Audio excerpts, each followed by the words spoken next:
Bueno, muchas gracias por la invitación a compartir.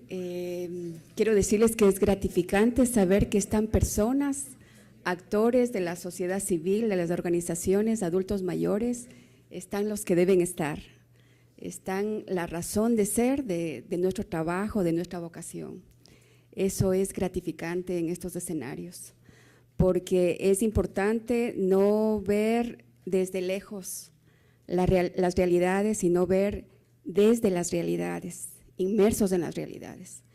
Eso lo digo no como analista, no como técnica, sino como una ferviente apasionada de la comunidad.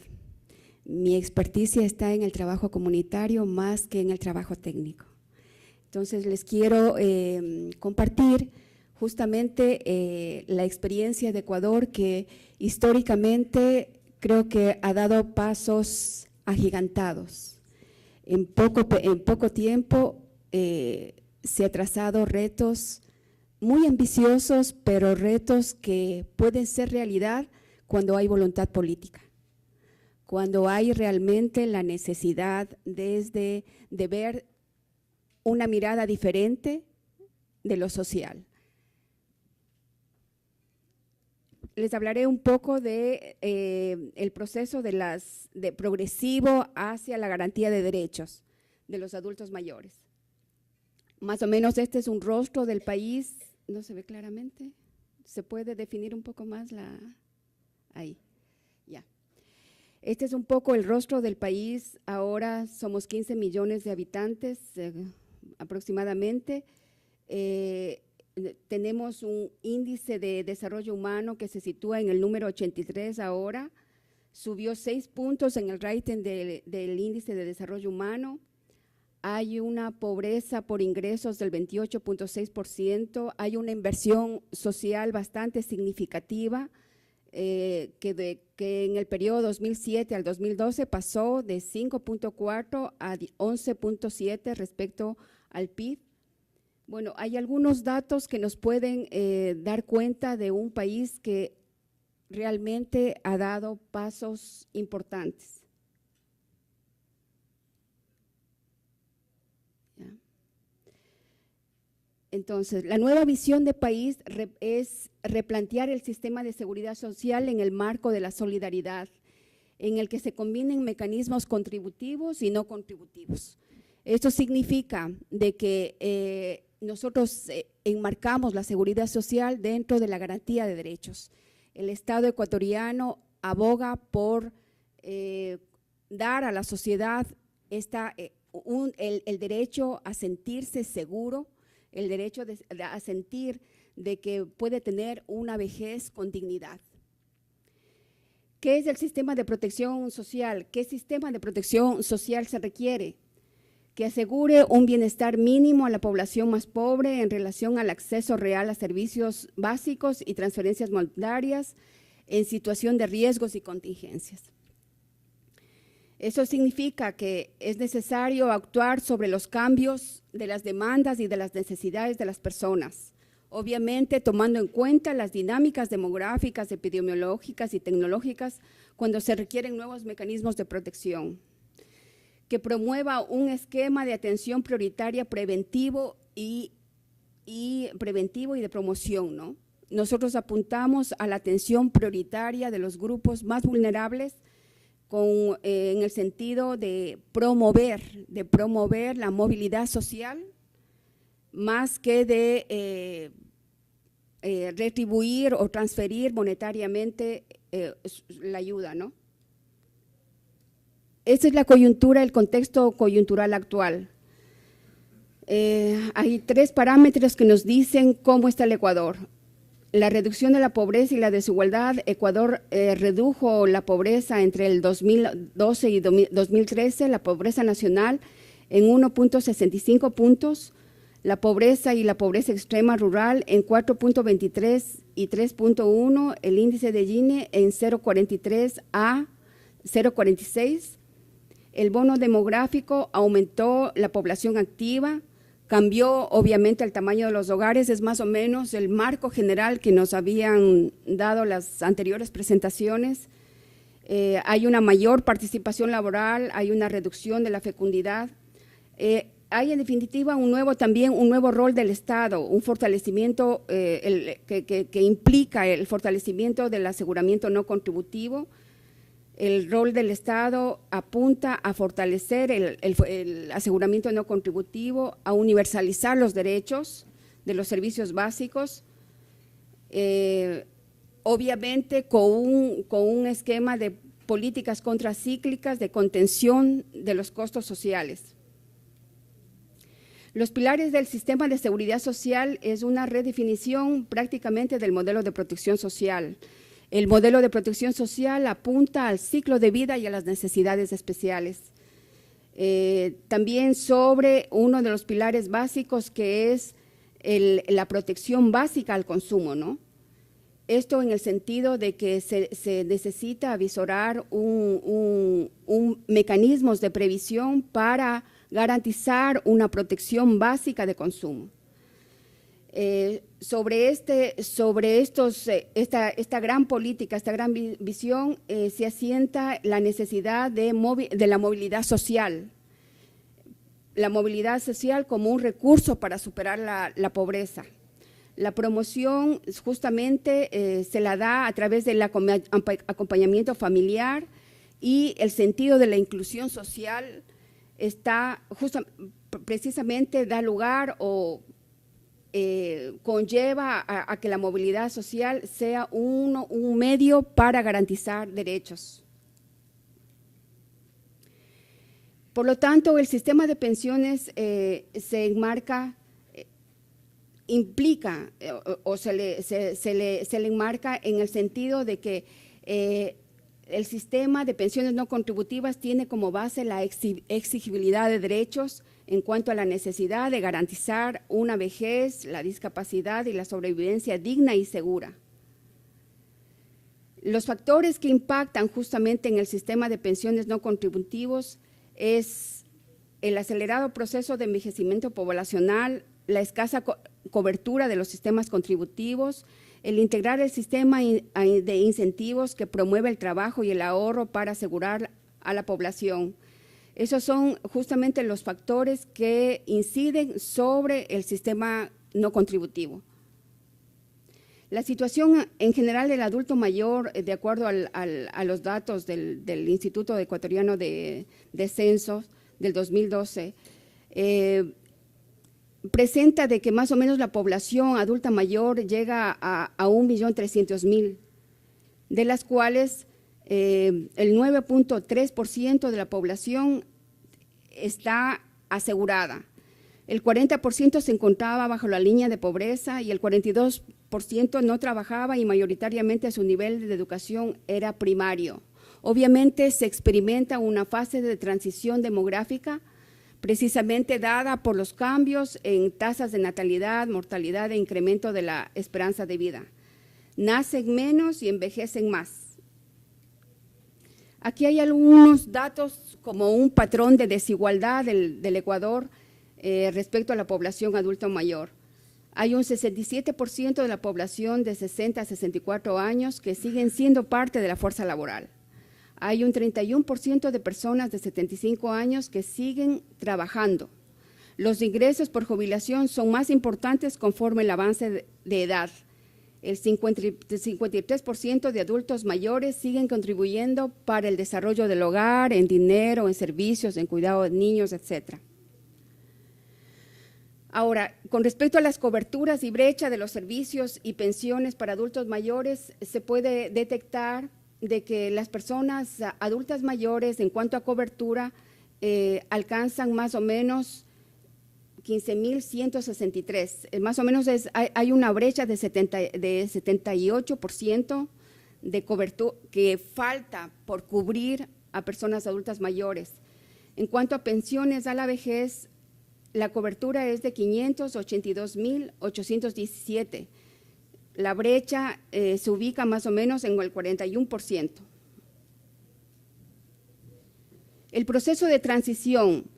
Nosotros hemos visto de que un mecanismo del proceso asistencial implica un componente del piso de protección social para garantizar justamente los derechos.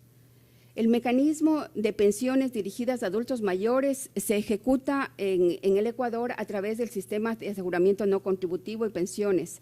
Y el objetivo justamente es proteger en el corto plazo el consumo de hogares en condiciones precarias y evitar que las personas adultas mayores y con discapacidad caigan en pobreza en el mediano plazo. El país también establece unas líneas programáticas respecto al sistema de aseguramiento no contributivo, que se enmarcan justamente en 3 objetivos, que es la erradicación de la discriminación de los adultos mayores, el acceso a servicios de salud y jubilación, el programa de protección social e inclusiva. La evolución justamente de las pensiones de los adultos mayores es bastante significativa. Vemos que desde el 2007 al 2013 hay un 72% más de cobertura en todo este trayecto que en décadas anteriores. La inversión en pensiones para adultos mayores también es bastante significativa, aunque se mantiene una tendencia, pero el último año se puede observar de que hubo un repunte muy considerable respecto a la inversión en adultos mayores, que llega a 328,000 millones. La distribución de la población adulta mayor en los mecanismos de seguridad es una de las fuentes más importantes para saber cómo el Estado ha proyectado esta necesidad de garantizar este derecho a la población adulta mayor. La cobertura, justamente, de acuerdo al registro civil, es de 1.888.040, es la base más o menos de octubre. Aportan, o sea, de este total, 660,000 aproximadamente no aportan y 48,178 se ignora si es que aporten o no. Los otros sistemas de seguridad social tienen un comportamiento bastante minoritario respecto a este, y el MIES, el Ministerio de Inclusión Social, habilitado hasta el 2003, 570,343 beneficiarios, ¿no? Más o menos aquí está la participación de los adultos mayores en el aseguramiento social. Vemos de que todos los sistemas, en todos los sistemas, la repartición respecto a los sistemas no contributivos es bastante considerable, se presenta en un 55% y falta por cubrir un 22%. La participación de los adultos mayores en los programas de protección social se dan en distintos programas como el bono de desarrollo humano, el crédito de desarrollo humano, las coberturas de protección familiar. En todos estos programas tienen participación los adultos mayores con un porcentaje significativo respecto a otros beneficiarios, ¿no? Las acciones que se han generado a partir de estos cambios de política pública son las siguientes. El proyecto, por ejemplo, del adulto mayor del 2009, que dio el acceso equitativo a servicios, dio una promoción de los hábitos nutricionales y entrega de complementos alimentarios. Otra medida importante fue la jubilación universal no contributiva que se estableció en el 2009, de la cual se amplió la cobertura a través de transferencias monetarias de acuerdo a un proceso progresivo. Se apunta a la universalización, se está construyendo en ese camino de apuntar a la universalización, y hay una campaña nacional de sensibilización que se dio en el 2011 justamente para erradicar la discriminación y la violencia a la vejez, tratar de visibilizar la problemática en la búsqueda de un proceso de envejecimiento digno. También es significativo el programa de atención integral gerontológico, que en definitiva es del acceso equitativo a los servicios en función de una red de atención integral del adulto mayor. Esto todavía está en proceso de consolidación, es un programa que todavía tiene sus fases, mejor dicho, está en procesos pilotos todavía, ¿no? Y la política pública del piso de protección social, que es justamente el reto que ahora se traza el Estado, y en el que se apunta a que se oriente a garantizar el ejercicio de los derechos, integrándoles al adulto mayor al desarrollo económico, social y cultural mediante la participación y la construcción de la política. El Estado ecuatoriano apunta a la exigibilidad de los derechos, porque tiene un marco constitucional que lo ampara, un marco normativo, constitucional, programático que lo ampara, que está vigente en la Constitución de la República, en el Plan del Buen Vivir, en las estrategias de erradicación de la pobreza, en las agendas de igualdad. Apuntamos a la necesidad de garantizar una vejez, una invalidez y la sobrevivencia digna y segura a través, o mejor dicho, que cubran que viabilice la accesibilidad, la cobertura, la viabilidad financiera. El piso de protección social lo que pretende es prácticamente ser un colchón donde se genere la movilidad social desde abajo hacia arriba. Están los programas que nosotros atendemos, el bono de desarrollo humano, la atención a menores, el crédito de desarrollo humano, el BDH, la pensión mínima por discapacidad, la pensión mínima en adultos mayores. Se actúa territorialmente desde la universalidad y la gratuidad con el objeto de, como recurso también para erradicar la pobreza. Hay una obligatoriedad respecto a garantizar la seguridad social, y lo que se pretende también es implementar un régimen universal obligatorio que garantice los riesgos de trabajo, de empleo, de vejez, de muerte. El piso de protección social lo que quiere es justamente combatir la inseguridad, trabajar sobre los riesgos, las vulnerabilidades, las amenazas, crear un piso que genere promoción social, seguridad social, un aseguramiento universal, a través de mecanismos como el aseguramiento semicontributivo y contributivo, o sea, crear un sistema nacional de equidad e inclusión. Bueno, más o menos ese ha sido el avance que hemos tenido. De todas maneras, es utópico todavía pensar de que es un proceso consolidado. Todo lo contrario, es un proceso en construcción. Estamos tratando de asentar estas medidas, esta política en la realidad, tomando en cuenta de que la dinámica social es bastante cíclica en el Ecuador, bueno, y en todos los países, ¿no? De todas maneras, es importante el paso que hemos dado, porque esto demuestra de que el país tiene el horizonte puesto, pero los pasos son más bien dados desde una mirada de la realidad más que del discurso. Bueno, muchas gracias.